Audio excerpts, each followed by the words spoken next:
Good morning, students of class 8th. Today I am going to teach you English literature.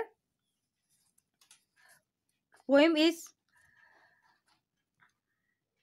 On the Grasshopper and Cricket.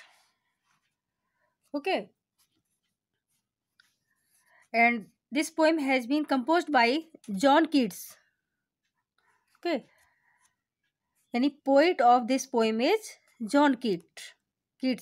Okay. Unlike the ant and the cricket, page number 21, and which tells a story, this is a nature poem. In it, the grasshopper and the cricket do not appear as characters in a story. Rather, they act as symbols, each suggesting something else. Read the poem and notice how the poetry of earth keeps on through summer and winter in a never. Okay.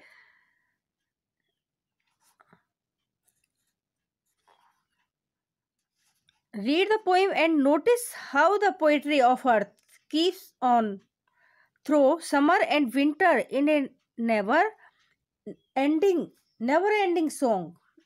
Who sings the song? Okay.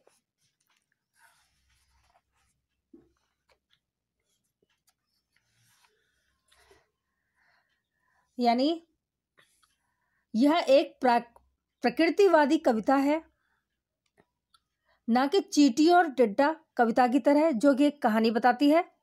इसमें टिड्डा और झिंगुर कहानी के पात्र की तरह नहीं है, बल्कि वे एक संकेत की तरह हैं जो कुछ समझाते हैं, यानी इंस्पिरेशन देते हैं। और कविता पढ़ें और यह जाने कि धरती की कविता किस तरह कभी न समाप्त होने वाली कहानी की तरह सर्दी और गर्मी में चलती रहती है। यह गीत कौन गाता है? ओके, नाउ आई एम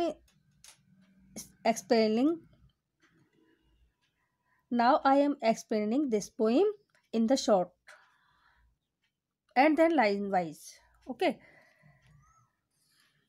यानी यह कोई कथात्मक कहानी नहीं है। टिड्डा तेज गर्मी के मौसम का प्रतीक है। झिंगुर बड़ी सर्द शीत ऋतु का प्रतीक है और हर कवि को बसंत और सुंदर मौसम में बड़ा सौंदर्य और कविता दिखती है। कीट्स अलग है, उसे प्रकृति हर मौसम में सुंदर लगती है और उसमें गर्म ग्रीष्म और सर्द ऋतु भी शामिल है।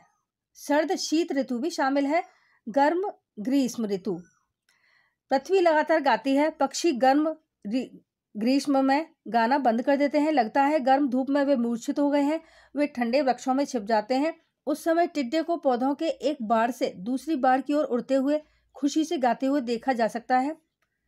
वह अनथक गाता ही जाता है। जब वह थक जाता है तब वह किसी जंगली पौधे के नीचे विश्राम कर लेता है। ओके, और सर्द शीत ऋतु में क्या करता है? देखिए, अति सर्द शीत ऋतु में भी पक्षी शांत हैं। तब पृथ्वी भिन्न प्राणियों के द्वारा अपनी प्रसन्नता की अभिव्यक्ति करती है। बर्फ से भरे शीत ऋतु में पूर्ण नीरवता दिखाई देती है। तब अचानक इस सन्नाटे को तोड़ती आवाज वृक्षों से नहीं बल्कि पत्थर से आती है। यह किसी झिंगुर का संगीत है। प्रतिक्षण गर्मी में इस संगीत का स्वर ऊंचा होता दिखाई देता है। लोग अपने घरों में इसे सुनते हैं। अर्ध निद्रा में डूबे किसी व्यक्ति को यह हरी भरी पहाड़ियां से आता हुआ किसी टिड्डे का संगीत लग सकता है। Okay, now we start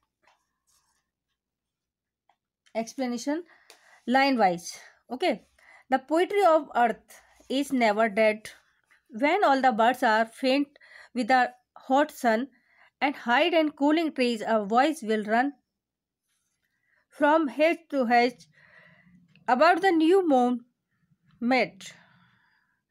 That is the grasshopper's. He takes the let in summer luxury he has never done with the delights, for when tired out with fun, he rests at ease beneath some pleasant weed. Okay, यानी in this stanza poet says that इस पृथ्वी को, यानी इस पृथ्वी की कविता कभी नहीं मरती है। जब सारे पक्षी सूर्य की गर्मी से बेहोश होने लगते हैं और शीत वृक्षों की छाया में छिप जाते हैं, तब एक ध्वनि सुनाई पड़ती है। नए कांटे चरागाह की एक बाड़ से दूसरी बाड़ तक, वह टिड्डे की आवाज है। वह आगे बढ़ता है। गर्मी के ऐश्वर्यपूर्ण समय में वह कभी कुछ नहीं करता, अपनी खुशियां आराम के लिए, और जब वह थक जाता है तो किसी अच्छी घनी खरपतवार के नीचे छिपकर विश्राम करता है।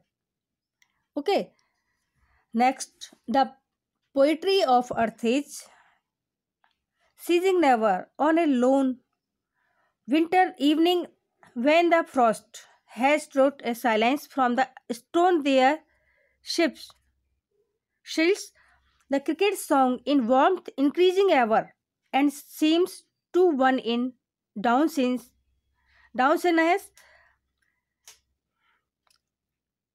drowsiness half lost, the grasshoppers among some grassy hills.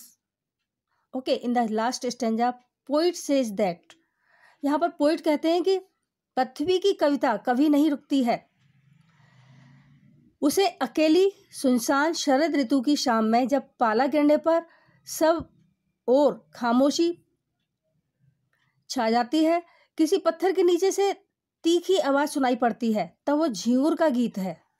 Okay, जो हमेशा बढ़ता जाता है और ऐसा लगता है कि कोई नींद में आधा खोया हुआ है और टिड्डा अब भी किसी घास युक्त पहाड़ी में छिपा हुआ है। Okay, is that clear students? Thank you students, that's it for today. I hope you enjoyed my class. Similarly, you have to do all the questions and exercise. All the best.